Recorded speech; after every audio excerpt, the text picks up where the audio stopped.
bottle of alcohol suddenly smashed against the patrol car. The two officers on duty, furious and humiliated, hit the siren and gave chase. But no sooner had they left than Mark burst into Jack's house. He wasn't alone. The boss, Smith, was with him. Without saying a word, Smith pulled out a gun and shot Jack's wife dead on the spot. Mark then fired a shot at Jackson, and before leaving, deliberately added another bullet. That's how Jack fell, collapsing beside his wife. Jack woke up in the hospital. In just 2 short days, he had lost both his beloved daughter and wife. He knew he couldn't die before avenging them. So Jack slipped out of the hospital in a staff uniform and went to find a friend. This friend was an arms dealer who supplied him with a large cache of weapons. Jack, being a retired Special Forces soldier, handled them with ease. After a period of training and recovery, he officially began his path of revenge. His first target was one of Mark's henchmen. After a friendly but thorough interrogation, he got the address of where Mark was hiding. Next, he sought out the sheriff, asking him not to pursue him, promising to turn himself in after avenging his family. The sheriff sympathized with Jack's situation. He knew what those criminals had done, but without evidence, he had been powerless to bring them to justice.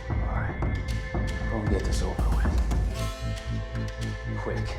Meanwhile, Smith learned that Jack was still alive and immediately ordered Mark to find and eliminate him. Mark mobilized all his men, but as soon as they left, Jack, lying in ambush, took out the guards at the door. He found Smith hiding inside the house and decisively shot him dead. When Mark received the news and returned, he saw Smith's body, but instead of grief, he felt excitement because this opened the path for him to take over as the boss. Elsewhere, Jack returned to his friend's place, only to be seen by a woman who immediately called Mark. Mark quickly arrived with his men, but he didn't know Jack's exact apartment number. Outside, he began loudly mocking Jack. Jack realized hiding was no longer an option, so he took out a sniper rifle, aiming at the door just as his friend opened it.